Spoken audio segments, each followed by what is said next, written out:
Hi, I'm Kate, this is my channel and this is my contribution to Top 5 Wednesday children's books. I am an early childhood educator, which I think is probably called different things in different countries, but essentially I work with children from birth up until they're 5. I often, childcare, but I'm halfway through a master's degree for childcare. I am a teacher. Currently I work with 2-year-olds, and so the books that I have chosen to talk about today for the children's book topic are picture books. I really like children's picture books. I think they're kind of special. So the 5 books I've got, some of them I've picked because the children that I work with at the moment love them, and some of them I've picked because I love them. So the first book that we're going to talk about is 10 Little Fingers and 10 Little Toes by Mem Fox. It was illustrated by Helen Oxenbury. Mem Fox is a classic Australian children's author, and I've got this edition as a board book because it is a book I think that's best for really young children who are just like learning to turn pages and things. And I actually think this book is one that the government should give to every child at birth. I think that would be a beautiful gesture, and also to begin talking about respect for others and how we're not really different, because it's all about, the differences between all of these little babies, all of the places that they're from, but they all have 10 little fingers and 10 little toes, and it's really cute. Yeah, so there are all these different kinds of babies that they're talking about.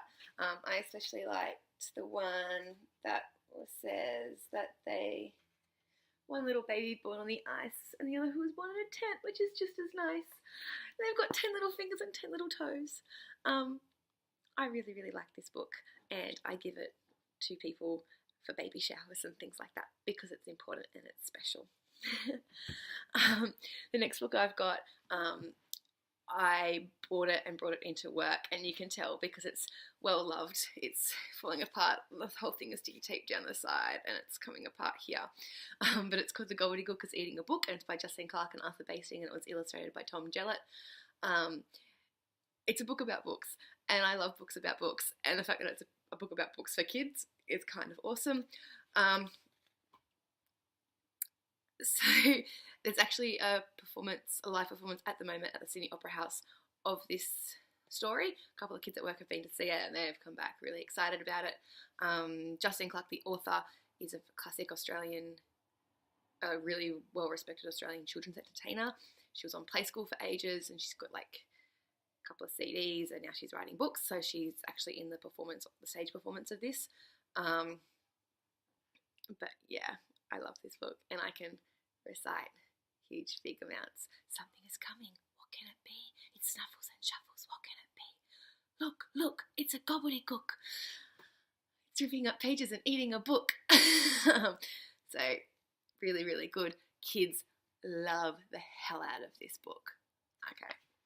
Next, if you have encountered a child at any point in like the last 10 years, any child under the age of about 7, you've probably heard of this book. This is The Gruffalo by Julia Donaldson and illustrated by Axel Scheffler. I can never say that. Axel Scheffler. Yeah. A mouse took a stroll through the deep dark wood. A fox saw the mouse, and the mouse looked good. Where are you going to, little brown mouse? Come and have tea in my underground house. It's terribly kind of you, fox, but no, I'm having tea with a Gruffalo. A Gruffalo? What's a Gruffalo? A Gruffalo? Why didn't you know? This is another book that I can recite. Clearly, it's another book that kids really get into. They get really excited by it.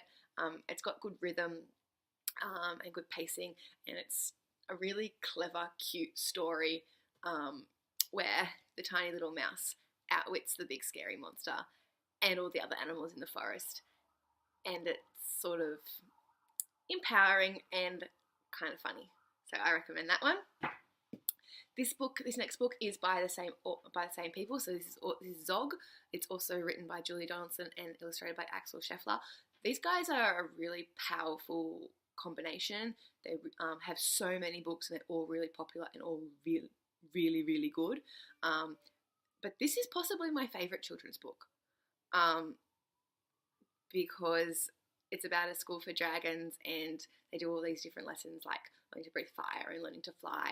And one of the things they have to do is they have to steal a princess. They have to kidnap princesses. And so Zog finds a princess, and he thinks he can't kidnap her. And she's like, well, actually, I just can go with you, and you can say I kidnapped you. So she goes with him. And then the next thing they have to learn is fighting. And so Gadabout the Great comes to rescue this princess. And so Zog starts to fight him. And Princess Pearl is like, excuse me, I don't want to go back to the castle. I don't want to do all that silly princessy girly stuff. I want to be a doctor. And so Gadabout goes, oh, me too. Can I be your apprentice and you can teach me how to be a doctor? And then Zog is like, and I'll be your flying ambulance and we can be a flying doctor's service. And it's just great. It just turns that whole princess trope on its head and makes, yeah, it's great. I think it's really important to read to little girls, but even little boys. Really important. I love this book.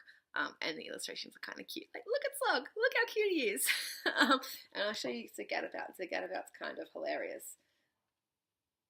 Yeah. And so there he is where Princess Pearl is interrupting their fight. And there he is. Look at his mo. He's asking to be her apprentice. So I love children's books. Okay, so the next one is actually a book that was first published the year I was born, 1989. I can't believe this book is as old as I am. I remember reading this when I was in preschool, and reading it all through primary school. And I'm so excited that it's still a thing that children are excited about and that children love. And I think it's because it's easy to act out. It's easy to be a performance, and it has a rhythm, and it's full of repetition. And that book is We Are Going on a Bear Hunt by Michael Rosen and illustrated by Helen Oxenbury, who was the illustrator of the first book that I showed you. So this book is just a family going on a bear hunt through all these different environments, and then they find the bear and they have to run back. So it's, we're going, and it's got like a sort of a song rhythm. We're going on a bear hunt, we're going to catch a big one. What a beautiful day, I'm not scared. Uh-oh, grass, long wavy grass. We can't go over it, we can't go under it. Oh no, we've got to go through it. I've just put a window up in front of my... And then the grass has a sound, and the sound for the grass is, swishy, swishy, swishy, swishy, swishy, swishy, swishy, swishy. And then you've got mud, and the mud squelches, and you've got the river, and the river goes splash, splash, splash, splash. And the jungle is stumble, trip, stumble, trip, stumble, trip. And it was the best one. The best one is the snowstorm, because the snowstorm totally changes, like, the whole rhythm, and you sort of have a break in the middle of this story for the snowstorm. Because you go, ooh, ooh, ooh. And like you actually can get a group of kids and you start just walking around the room and you act out and you do the whole body movements, and then you find the bear and you gotta quickly run. Anyway, I love my job. I love children's books. I think children learning to read is the most important thing that you can possibly teach a child. And it's just joyful. Children's books are joyful. Even the ones that are imparting a really deep, important message. Like this has been NIDOC week, so the week for to celebrate in Australia Indigenous cultures, and we've been really working with the kids at work about Indigenous culture, and I've been reading a lot of Indigenous stories to the children, and I've never heard this one before, but it's turned out to be their favourite. It's called When the Snake Bites the Sun, and just the dramatic moment when the snake bites the sun, all the kids come right up close to the book to have a look, and they've got to see it really closely.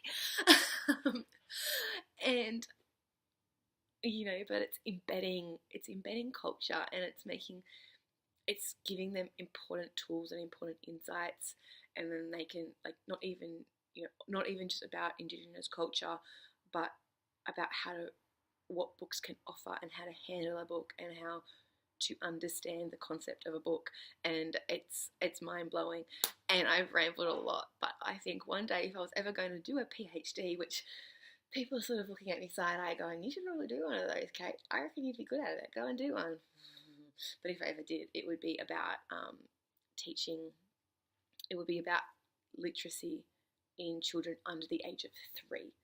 I think that's really important, and I don't think it's looked at enough, and I don't think that even, I love books, I love reading, I love working with children. I don't think that I have all the tools that I would like to have, all the tools and all the skills to be able to teach these things, and I would really want to be able to do that. I kind of went on a bit of a rant there, a bit of a sidetrack thing, a bit of a spiral, but anyway, that is my top 5 Wednesday children's books, and I'll show them to you individually again because I can't really do a pile because they're a bit skinny. These are those books one last time, and I will put them in the description box below. So have a great Wednesday.